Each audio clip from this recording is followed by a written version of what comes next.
For my pork bone broth, I have in here in my Ninja Foodie 3 bay leaves, a quarter cup, a little over a quarter cup of apple cider vinegar, and this right here.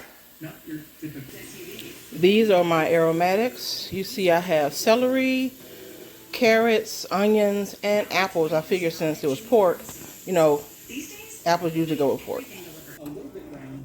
And this is the star of the show.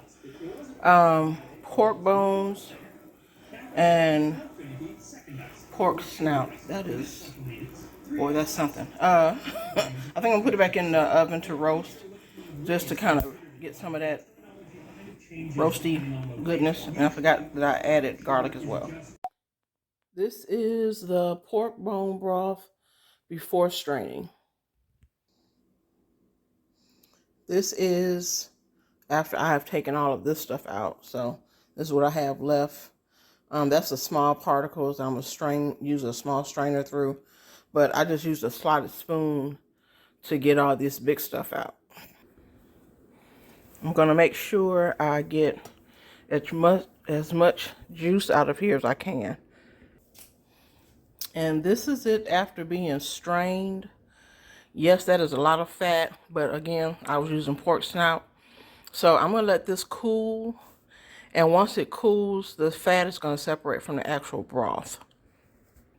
And once it separates from the broth, I'll just remove the fat and just see what we have later. And I feel like I can get a little bit more out of those bones. So I'm gonna put it through put some more water in here. And this time I'm just gonna do a pressure cook on this one for maybe an hour. Okay, excuse me. Here is what the bones look like after the second, I guess, pressing of them. And I wish I forgot to show it to you, or show it once they were done, because I was just trying to get it through. So I got 2 of these containers of the bone broth. As you can see, all that fat at the top. I'm going to put these in the refrigerator and let them set overnight, and tomorrow when I get off work, I will get the fat that's solidified off of them, and then I will jar them up. I was able to make it to the refrigerator without spilling. The whole time I was moving, I was like, girl, please don't drop this, or it's going to be a greasy mess. So, yay! This is part 3 video. Tomorrow will be part 4, only because it's going to take, overnight until I get off work to get to part 4. Bye. Okay, this is video number 4, and the pork bone broth was sitting in the refrigerator while I was at work.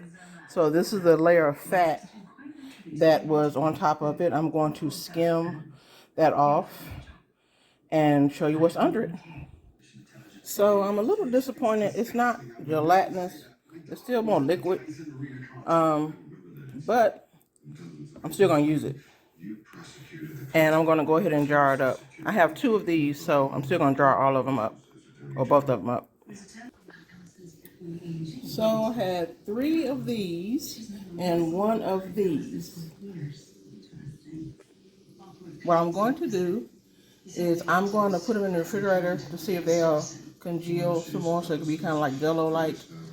If not, then I'm going to put them in the freezer. If not, then what I will do tomorrow is I will go and get some more pork bones. Well, I had a minor disaster. I had 3 of these half-gallon jars. Let me pick this up slow. That I put in the freezer. And I think I didn't leave enough head space. Even though I didn't put a lid on it, I didn't leave enough head space. I thought I did, but I didn't. And so 2 of them cracked. So I only have 1 jar. I have a half-gallon jar and a quart jar left of the pork bone broth. But I went back to R&D International Market today and I picked up some pork chine bones and some front pork hocks. And I picked this up before I knew of the disaster that awaited me at home. So, yeah, pivot. And I'm still expecting great results from using this right here. But these are trash. I really hate the fact that I'm actually losing these 2 glass jars. But it is what it is. So, see you next video. Okay, this is the meat that I showed you yesterday from the video that has been roasted in the oven at 425 for 45 minutes. I'm going to put that in my Ninja Foodie along with the pork bone broth I made the other day, what was left of it after my jar disaster, and to see if I can cook this down and make that broth more gelatinous. Stay tuned. Okay, this is the broth. Looks very promising. And these are the bones. This is what's left over. So, everything's going in the refrigerator, and we'll see what it looks like tomorrow. This is the pork bone broth that I'll let sit in the refrigerator while I was at work. I'm going to skim off this fat and see what we have under it. So this is the result. I took all of this fat off of here. I purposely, took some of the broth itself off just so I can make sure I got the fat off, as much fat as possible. And this is the consistency I wanted. See how jiggly that is? That is beautiful. So now I'm gonna go ahead and jar this up. Okay, I just wanted to show again how jiggly this was. That means there was that's a lot of collagen and all the things. Yep.